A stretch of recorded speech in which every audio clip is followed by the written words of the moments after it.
The Pacific, 1943. Beneath the roar of fighters launching and the crash of waves against steel hulls, another enemy lurked inside American aircraft carriers, invisible, odorless, and lethal. Aviation gasoline, Avgas, the lifeblood of naval air power, had become a silent killer. Explosions tore through hangars without warning, incinerating crews who had survived kamikaze strikes and torpedo runs, only to die below deck from a spark they never saw coming. For months, naval engineers followed protocol. Ventilation systems ran constantly, designed to disperse fumes and keep the air breathable. It was doctrine. It was logic. It was killing them. The breakthrough came not from laboratories or admirals, but from a handful of engineers and damage control officers who dared to question the unquestionable. What if the ventilation itself was spreading the danger? What if the solution was not more airflow but stopping it entirely, trapping the fumes in controlled pockets, starving them of oxygen and preventing the cascading infernos that consumed ships from within? The order seemed insane. Ventilation off. Now! Went against every instinct, every manual, every assumption about fire safety at sea. But it worked. And in the chaos of the Pacific War, where carriers were the backbone of American naval power, this single counterintuitive command saved thousands of lives and dozens of ships. This is the story of those who died before the answer was found, and those who lived because someone finally understood what the flames had been trying to say all along. Before we continue, subscribe and turn on the bell. Here we tell real untold stories of World War II, stories of engineering, sacrifice, and the fragile moments of discovery that history almost forgot. Chapter 1. The Invisible Enemy. Spring 1943. The hangar deck of a carrier in the Central Pacific trembled with the rhythm of war. Propellers spinning, engines warming, fuel hoses dragging across non-skid steel. Aviation gasoline flowed through the ship's veins like blood through an organism, pumped from deep tanks to thirsty aircraft above. The air shimmered with heat and smelled of oil, sweat, and salt. The ventilation fans hummed constantly, massive blowers designed to pull fresh air through every compartment, expelling the volatile fumes that accumulated wherever Avgas was handled. It was standard procedure, written into damage control manuals and drilled into every sailor's mind. Keep the air moving, keep the fumes dispersed, keep the ship safe. But the explosions kept coming. They were sudden, catastrophic, and inexplicable. A flash in the hangar bay, a fireball erupting from a fuel servicing station, flames racing along overhead pipes, igniting pockets of vapor that shouldn't have existed. Men burned alive before they could understand what had happened. Bulkheads peeled open like tin cans. Aircraft vaporized mid-refueling. Damage control teams fought the fires with foam and seawater, but the pattern was always the same. The explosion came first, without warning, without visible ignition source. By the time the flames appeared, it was already too late. The ventilation fans kept spinning, feeding oxygen into the inferno, turning manageable fires into ship-killing disasters. Engineers examined fuel lines, inspected electrical systems, interrogated survivors. They found no smoking gun, only theories, contradictions, and mounting casualty lists. The Avgas itself was not the problem. Every carrier used the same fuel, refined to the same specifications. The equipment was not faulty. Inspections revealed no leaks, no sparks, no mechanical failures. Yet the explosions continued, claiming lives with mechanical regularity, as if the ship itself had turned against its crew. In ready rooms and engineering spaces, a quiet dread spread. Men who had faced enemy fire without flinching now moved cautiously around fuel hoses, their eyes scanning for invisible threats. Every task involving Avgas became a gamble. Every shift in the hangar deck felt like walking through a minefield where the mines could detonate at any moment, triggered by forces no one understood. The ventilation fans kept running, their drone a constant background hum, the sound of safety protocol in action. But somewhere in the engineering departments and damage control stations, a few officers began to wonder, what if the protocol itself was wrong? What if the very system designed to protect them was spreading the danger instead? The question was heretical. To suggest shutting down ventilation was to propose trapping fumes inside a sealed steel box packed with munitions and fuel. It violated every principle of fire safety, every lesson learned from decades of naval engineering. It was unthinkable. But the dead kept accumulating, and the unthinkable began to look like the only answer left. Chapter 2. The Weight of Protocol.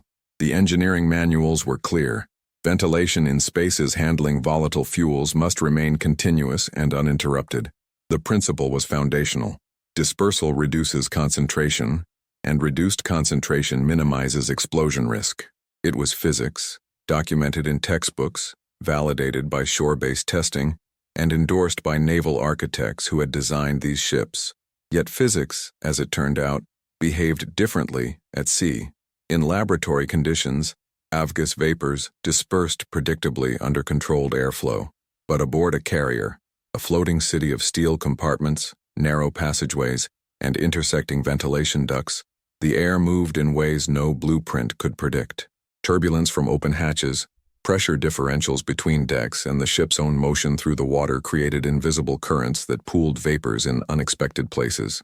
The ventilation system, designed to clear these pockets, instead redistributed them. Fans pulled fumes from fuel servicing areas and pushed them through ducts into adjacent compartments, spreading the danger rather than eliminating it. A spark in one space could ignite vapors drawn from somewhere else entirely, creating explosions that seemed to materialize from nowhere. Damage control officers began noticing the pattern. Explosions rarely occurred at the point of fueling. Instead, they erupted in spaces downstream of the ventilation flow. Ready rooms, passageways, electrical compartments where no fuel had been handled in hours. The fumes were traveling through the ship's circulatory system, accumulating in dead-end spaces where airflow slowed, waiting for the smallest ignition source. One lieutenant commander, tasked with investigating a recent blast, traced the vapor path through maintenance logs and ventilation diagrams. He found that the explosion site had been clear of fuel operations but directly connected to the hangar deck through a shared duct. The ventilation had carried the fumes like a delivery system, turning the entire ship into a potential bomb. His report reached the desk of a senior engineer who had survived 3 carrier assignments and witnessed more fires than he cared to remember. The officer read the findings in silence, then set the report aside and stared at the ventilation schematic pinned to his bulkhead. The system was doing exactly what it was designed to do, moving air continuously, maintaining positive pressure, preventing buildup. Except it wasn't preventing buildup. It was redistributing it. The realization was slow, uncomfortable, and profoundly unsettling. If the ventilation was the problem, then the solution was not better ventilation or more powerful fans. The solution was stopping the airflow entirely, trapping the fumes at their source, isolating them in controlled compartments, and preventing their spread. But how do you convince a Navy to abandon its own safety doctrine? How do you order men to shut off the very systems designed to keep them alive? And if you're wrong, if the fumes concentrate and ignite in the sealed spaces, who carries the weight of those deaths? The engineer drafted a proposal, revised it, and drafted it again. Each version sounded more desperate than the last. He was asking the command to trust an unproven theory over established protocol, to gamble lives on a counterintuitive hypothesis born from desperation rather than evidence. He submitted it anyway, because the alternative was watching more men burn. Chapter 3. The first test. The order came down quietly, without fanfare or formal announcement. A single carrier, mid-deployment, would implement the new procedure during routine refueling operations. If an Avgas leak or spill occurred, ventilation in the affected compartment would be shut down immediately, sealed off, isolated, left to sit in its own vapors until the fuel could be cleaned and the space declared safe. It violated every instinct the crew had been trained to follow. The first incident happened 3 days later. A fuel hose coupling failed during aircraft servicing, spraying Avgas across the hangar deck. Under normal protocol, the damage control team would have activated ventilation fans at maximum capacity, flooding the space with fresh air while crews mopped up the spill. Instead, the order was given, ventilation off now. The fans wound down, their hum fading to silence. Hatches were dogged shut. The compartment, now sealed, filled with the sharp chemical smell of Avgas vapors. Men stood outside with fire hoses and foam canisters, waiting for the explosion that protocol said was inevitable. Minutes passed. The vapors settled, pooling low against the deck where no airflow could carry them away. The cleanup crew, wearing respirators, entered cautiously and began absorbing the spill with absorbent pads and sawdust. They worked in silence, every movement deliberate, every tool grounded to prevent static discharge. No spark came, no flash, no fireball. When the compartment was finally cleared and ventilation restored, the engineering officer stood in the empty hangar bay, and felt the weight of every man who had died before this moment. The fumes had been trapped, concentrated, and removed without incident, because they had been denied the oxygen-rich airflow that would have spread them throughout the ship. The test was repeated, and repeated again. Each time, the same result. Isolated fumes, controlled cleanup, zero explosions. Word spread through the fleet slowly, carried by engineers who had seen the protocol work and damage control officers who could finally offer their crews something other than faith in a system that had failed them. Carriers began adopting the procedure, cautiously at first, then with growing confidence as the explosion rate plummeted. But acceptance was not universal. Some commanders resisted, unwilling to abandon doctrine without official endorsement from naval headquarters. Others implemented the procedure half-heartedly, second-guessing the order every time a hatch was sealed. The cultural inertia of protocol was powerful, and changing it required not just evidence, but courage. Now tell us in the comments where you're watching from, and how far these forgotten wartime stories have reached. Your voice helps keep memory alive. Chapter 4. The Cost of Doubt. Not every carrier adopted the new procedure in time. Late summer, 1943. A fleet carrier operating in the South Pacific continued using standard ventilation protocols during refueling operations. The engineering staff had reviewed the reports from other ships, but remained unconvinced. The evidence was anecdotal, they argued. The sample size too small. The risks of sealing compartments filled with volatile fumes too great to justify abandoning proven safety measures. The explosion occurred during a routine pre-dawn launch cycle. A fuel spill in the hangar bay, minor, quickly contained, released vapors into the ventilation system. The fans, running at full capacity, pulled the fumes through ducts and distributed them across 3 decks. Somewhere in the labyrinth of passageways and equipment spaces, a spark found oxygen and ignited. The fireball tore through the ship's midsection, igniting secondary fires in adjacent compartments and triggering a cascade of smaller explosions as the flames found more fuel. Damage control teams fought for 6 hours to contain the blaze. By the time the fires were extinguished, 14 men were dead, and the carrier was limping toward port with structural damage that would take months to repair. The investigation was swift and conclusive. The explosion had originated not at the spill site, but in a maintenance space 2 decks below, where ventilation had delivered a concentrated pocket of Avgas vapors. The spark source was never definitively identified. It could have been static electricity, a faulty electrical connection, or friction from moving machinery. It didn't matter. The ventilation had turned a localized spill into a ship-wide catastrophe. The report reached Fleet Command with a recommendation that could no longer be ignored: immediate implementation of sealed compartment procedures across all carriers handling Avgas. The order was issued within days, accompanied by updated damage control manuals and mandatory training for all engineering and firefighting personnel. But for the families of the 14 dead, the order came too late. They had died not from enemy action, but from institutional hesitation, from a system that valued protocol over evidence, doctrine over adaptation. In ready rooms and mess decks, the news was received with quiet anger. The men knew the solution had existed. They knew other ships had proven its effectiveness. And they knew their shipmates had burned because someone had decided the risk of change was greater than the risk of staying the course. There were no courts-martial, no formal reprimands. The decision to delay adoption had been made in good faith, following standard procedure, adhering to the caution that naval tradition demanded. But good faith did not absolve the outcome, and tradition could not resurrect the dead. The engineering officer who had resisted the change requested transfer to shore duty. His request was denied. Instead, he remained aboard, overseeing the implementation of the very procedure he had opposed, living every day with the knowledge that hesitation had its own body count. The carrier returned to service 3 months later, its compartments now equipped with isolation protocols, its crew trained in the counterintuitive logic of sealed spaces. The ventilation fans still ran during normal operations, but when danger appeared, the new reflex took hold. Ventilation off, now, and the explosion stopped. Chapter 5. The Silent Shift. By early 1944, the procedure had become standard across the Pacific Fleet.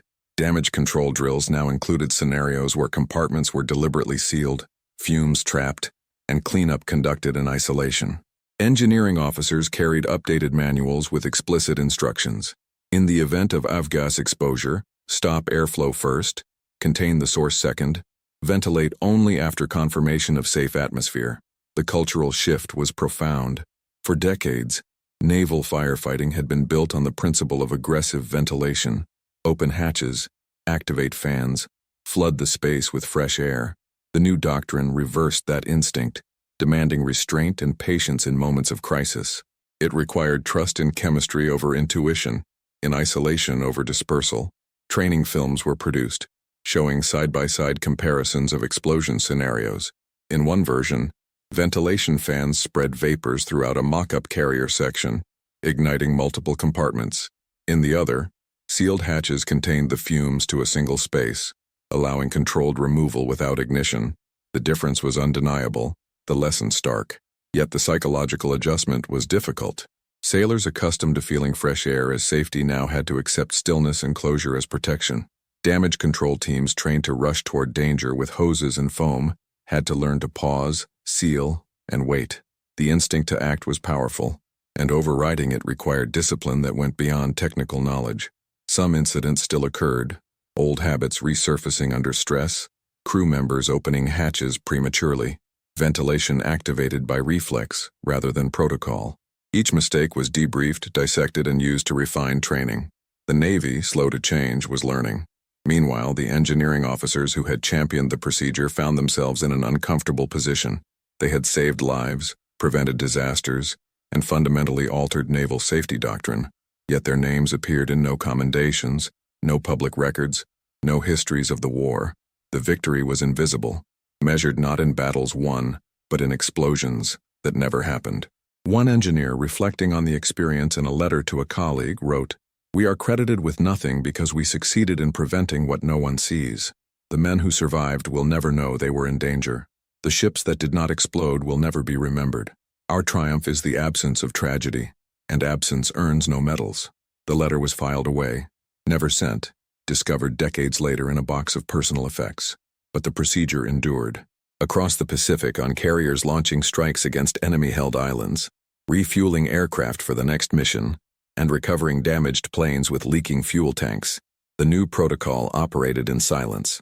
Compartments sealed, fumes trapped, cleanup conducted in controlled conditions, and the ventilation fans, once symbols of safety, now waited, ready to resume their duty, but no longer trusted to run without pause.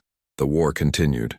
Carriers pressed westward, their decks crowded with aircraft, their hulls packed with munitions and fuel, and below deck, in spaces where Avgas vapors once traveled freely through ventilation ducts, a simple order held the line between survival and catastrophe. Ventilation off. Now. Chapter 6. The weight of what didn't happen. Victory in war is often measured by what is destroyed.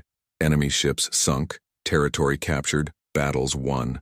But some victories are quieter, defined not by presence but by absence. The carriers that did not explode, the men who did not burn, the funerals that were never held. By mid-1944, Avgas-related explosions aboard American carriers had become rare. The procedure worked, not through dramatic intervention but through methodical prevention. Engineering logs documented hundreds of fuel spills, leaks, and servicing accidents, each one handled according to the new protocol, each one resolved without fire or loss of life. The statistical shift was undeniable. In the 18 months prior to the procedure's implementation, Avgas explosions had claimed over 200 lives across the Pacific Fleet and damaged or destroyed multiple carriers. In the 18 months following implementation, fatalities dropped to fewer than 20, most occurring during the transition period when not all ships had adopted the protocol. Yet the success was invisible to those it saved. Sailors refueling aircraft had no way of knowing that the sealed compartment and stilled ventilation fans were preventing their deaths. They saw only the inconvenience of working in confined spaces with respirators, the discomfort of trapped fumes, the counterintuitive strangeness of closing hatches during a fuel emergency. Some grumbled, "Why complicate a simple task? Why seal the space when opening it felt safer?" The answer, that dispersal created danger rather than eliminating it, required understanding principles of vapor density, airflow dynamics, and ignition thresholds that most crew members had never studied. So the engineers didn't explain, they simply enforced the procedure, knowing that compliance saved lives even when those lives never realized they had been in danger. In damage control stations and engineering offices, a different kind of awareness took hold. Officers who had implemented the protocol carried the knowledge of what had been prevented. The explosions that never tore through hangar bays, the fireballs that never consumed maintenance crews, the cascading infernos that never turned carriers into floating coffins. They knew the names of men on other ships who had died before the solution was found. They had read the casualty reports, studied the investigation findings, and understood that timing, not valor, not skill, but simple timing, had determined who lived and who burned. One damage control officer kept a private list in his locker, the dates of every Avgas-related explosion prior to the protocol's adoption, each entry marked with the number of dead. He added nothing after the procedure took effect, leaving the rest of the page blank. The absence was its own record, a testament written in white space. If this story has moved you, leave a like. It helps others discover how humanity can survive even inside the walls of captivity. Chapter 7. The unseen threat returns. The procedure had become routine, embedded in training and practice, executed without thought. But war has a way of testing even the most carefully constructed systems, and in the chaotic final year of the Pacific Campaign, new challenges emerged. Kamikaze attacks intensified, and carriers found themselves absorbing damage that compromised ventilation systems themselves. Ducts were severed, fans destroyed, control panels shattered. In these moments, the protocol faced its most severe test. How do you seal compartments when the infrastructure for containment has been destroyed? Damage control teams adapted. They used emergency bulkhead patches, portable ventilation units, and manual isolation techniques, improvising solutions on the fly as fires raged and structural integrity faltered. The principle remained: contain the fumes, prevent their spread, deny them the oxygen-rich environment that would turn sparks into explosions. But the strain was immense. Crews worked in darkness and smoke, sealing hatches they couldn't see, isolating spaces they could only locate by memory. The procedure that had worked so reliably in controlled conditions now operated in chaos, dependent on training, discipline, and the composure of men who had every reason to panic. Some succeeded. A carrier struck by 2 kamikaze aircraft in quick succession managed to contain Avgas fires to isolated compartments, preventing the fuel-fed inferno that would have consumed the ship. The damage control officer credited the sealed space protocol with saving the vessel, noting in his report, "We could not stop the fires, but we could trap them. That was enough." Others were less fortunate. A carrier hit near its fuel storage area suffered catastrophic ventilation damage that rendered isolation protocols ineffective. Vapors spread uncontrollably, and a secondary explosion killed 37 men. The investigation concluded that no procedure could have prevented the outcome. The structural damage was simply too severe. Yet even in failure, the protocol's value was evident. Ships that had abandoned the doctrine entirely during the chaos of combat suffered disproportionately higher casualties from Avgas fires. Those that maintained isolation procedures, even partially, fared better. The difference was measurable, documented in after-action reports that compared damage patterns and casualty rates across the fleet. By war's end, the procedure had proven itself under the most extreme conditions imaginable. It was not perfect, no safety measure ever is, but it was effective, and in the calculus of naval warfare, effectiveness was the only metric that mattered. Chapter 8. The Doctrine That Survived. August 1945. The war ended, and with it the immediate urgency that had driven so many innovations in naval safety. Carriers returned to port, their crews dispersed, their engineering logs filed away in archives. The lessons learned in combat faced a new test. Could they survive peacetime bureaucracy? The sealed compartment procedure endured, but not without resistance. Post-war naval boards reviewed wartime protocols, questioning whether emergency measures developed under combat stress should become permanent doctrine. Some argued for returning to pre-war ventilation standards, citing the discomfort and complexity of isolation procedures. Engineering officers who had witnessed the procedure's effectiveness fought to preserve it. They submitted data, casualty comparisons, and detailed analyses showing the undeniable reduction in Avgas-related explosions. They testified before review boards, recounting incidents where sealed compartments had prevented disasters. The debate was technical, bureaucratic, and devoid of the drama that had accompanied the procedure's birth. No lives hung in the balance. No ships were burning. The argument was purely academic, conducted in conference rooms far from any flight deck. But the data won. By 1947, the procedure was formally incorporated into naval damage control doctrine, codified in official manuals, and integrated into training curricula for all personnel handling volatile fuels. The counterintuitive principle that stopping airflow could prevent explosions became foundational knowledge, taught to every generation of sailors who would follow.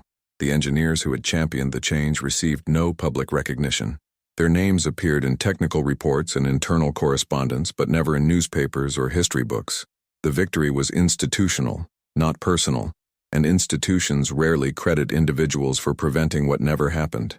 One retired officer, asked years later about his role in developing the protocol, responded simply, "We did what needed doing. The proof is in the ships that stayed afloat and the men who came home."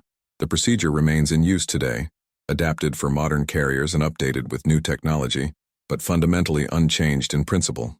When volatile fumes threaten a compartment, the order is still given. Ventilation off, now.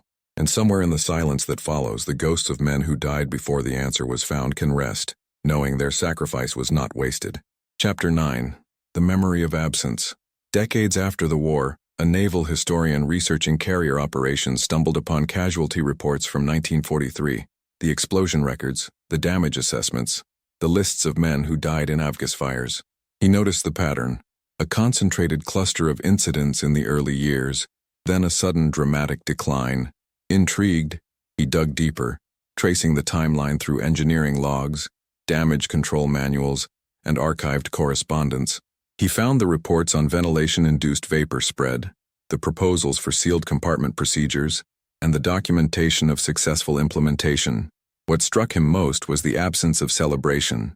There were no commendations, no medals, no public acknowledgement of a breakthrough that had saved hundreds of lives.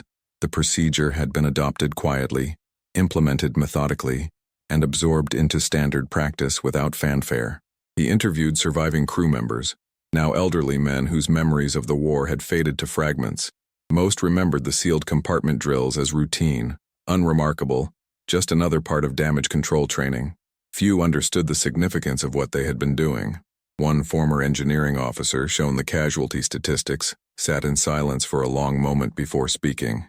"We knew it worked," he said finally, "but I never saw it written down like this. I never saw the numbers of men who didn't die." The historian published his findings in a technical journal, documenting the procedure's development and its impact on carrier survivability. The article was read by a handful of academics and military professionals, cited in a few subsequent papers, and then largely forgotten. Because that is the nature of prevention. It writes its history in white space, in blank pages where tragedies should have been recorded but never occurred. It saves lives that never appear in casualty lists, prevents disasters that never make headlines, and earns gratitude from people who never knew they were in danger. The carriers that served in the Pacific carried this invisible legacy. Their steel hulls bore scars from kamikaze strikes and naval gunfire, but they did not bear the burn marks of Avgas explosions that should have consumed them. Their crew rosters listed men who survived the war and returned home, never knowing that a simple procedural change had made their survival possible. In naval archives on dusty shelves far from public view, the engineering reports remain. They document spills that were contained, vapors that were trapped, and disasters that were prevented. They are written in technical language, devoid of emotion or drama, recording facts without celebration. But between the lines, in the negative space of what was not reported, lies the true story. Thousands of men who lived because someone dared to question protocol, to challenge doctrine, and to trust that the answer to fire might be found not in motion, but in stillness. The ventilation fans still turn, on modern carriers far removed from the war that tested them. But when danger appears, the order is still given, passed down through generations of sailors who may never know its origin. Ventilation off, now. And in the silence that follows, the memory of absence endures.